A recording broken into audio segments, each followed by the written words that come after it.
To himself, he's also an IRL streamer on the platform Kick.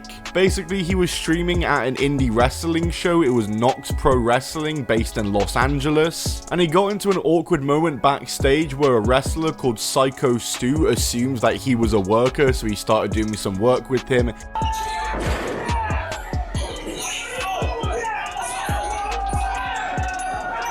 Motherfuckers playing with me, bro. Real shit. One of them a bitch and fucking bit me. I'm tired of everybody playing with me and shit. Think I'm always playing and shit. Call me and shit. This is what happened, Chad.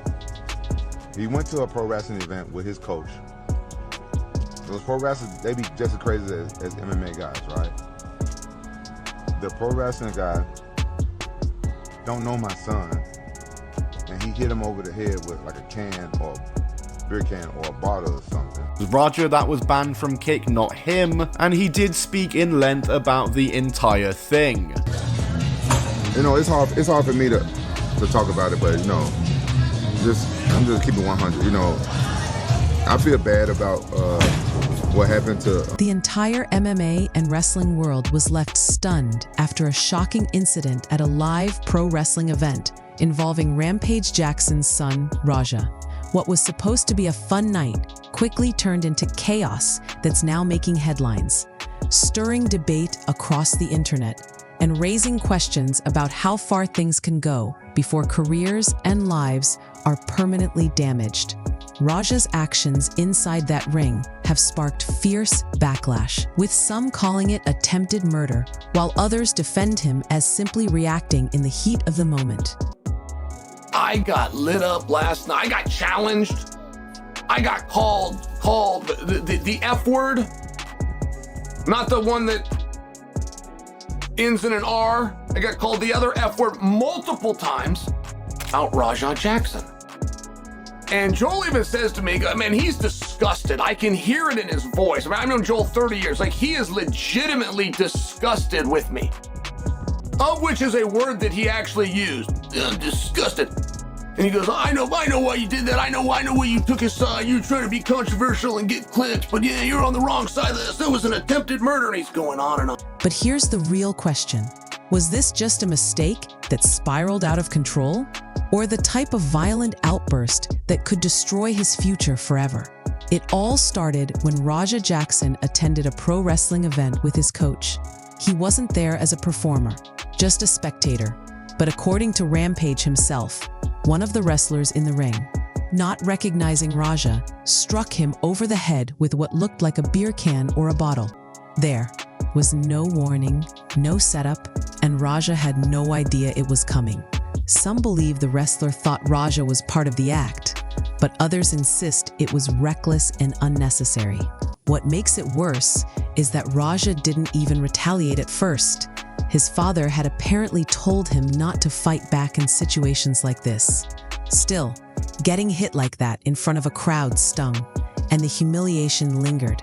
That moment planted the seed for what would explode later. And when it finally did, the results left fans shocked and fighters furious. An hour up until that match began, talking to his chat about what he plans on doing to Psycho Stu and how he's going to hurt him, and that what he's about to do isn't scripted. And sure enough, Raja Jackson would hit the ring to do his post-match angle, and it would go way too far and extremely wrong, as he would assault Psycho Stu and hit him with 22 punches whilst he was not. The clip of Raja's retaliation quickly made its way online, and the reaction was immediate.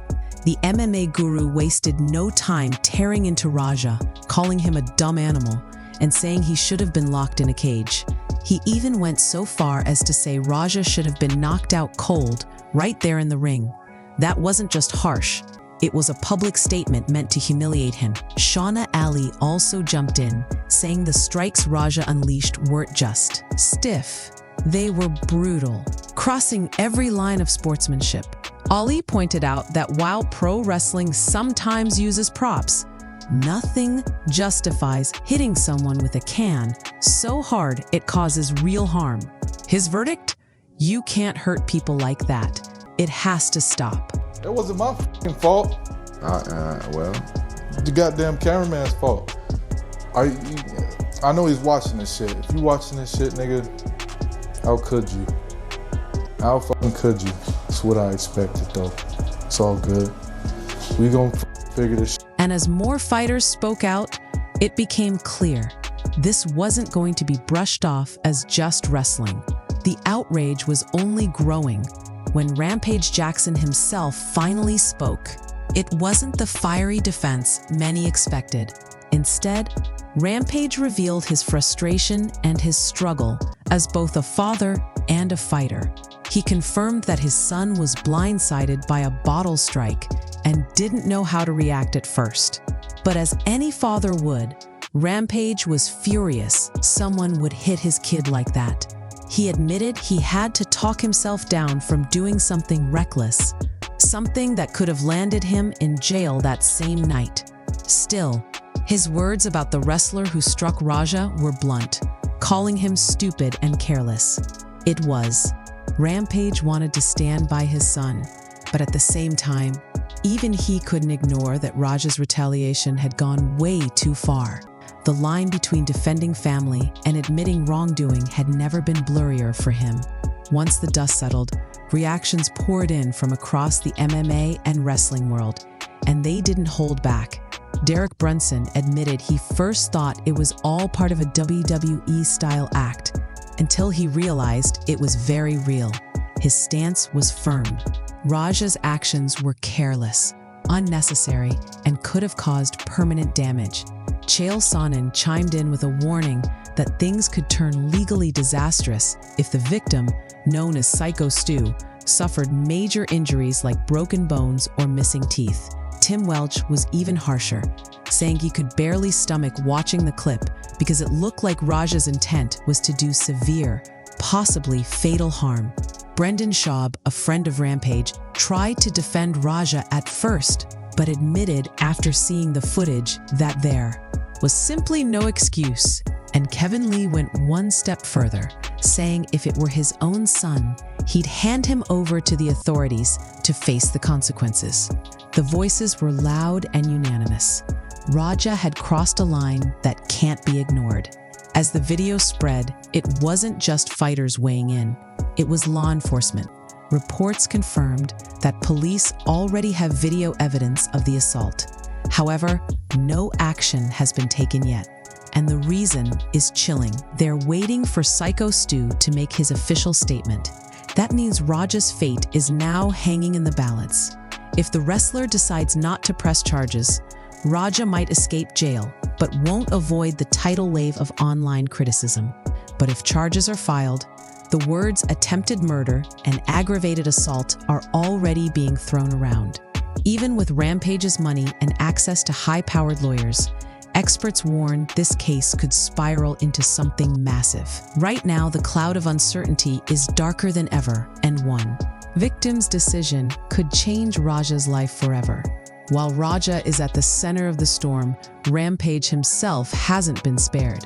Friends close to him described seeing the former UFC champion visibly shaken and deeply disappointed. He wasn't just angry, he was hurt as a father. Jake Shields, who was with him at the time, described Rampage as torn between love for his son and frustration over his choices.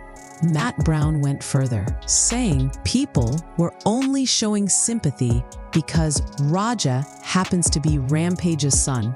If it were anyone else, he argued, there would be zero forgiveness. That's a harsh reality for Rampage.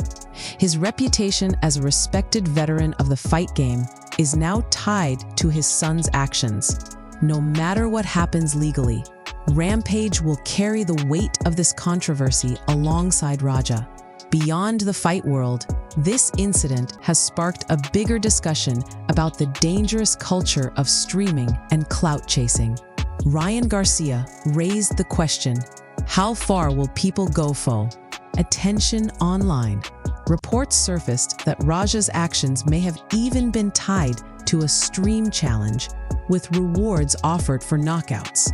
If true, it paints a disturbing picture of what people are willing to do for views and subscribers. Fighters like Ben Askren added that throwing 20 punches at someone already unconscious isn't just reckless, it's potentially life-threatening. And Sean Strickland, in his usual sarcastic tone, joked that Raja might soon be joining him in anger management, except only one of them will still have the right to vote and carry a gun afterward.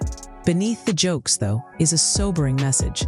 Streaming has blurred the line between entertainment and violence, and Raja may be the latest example of how dangerous that can become. Now, all eyes are on the next move.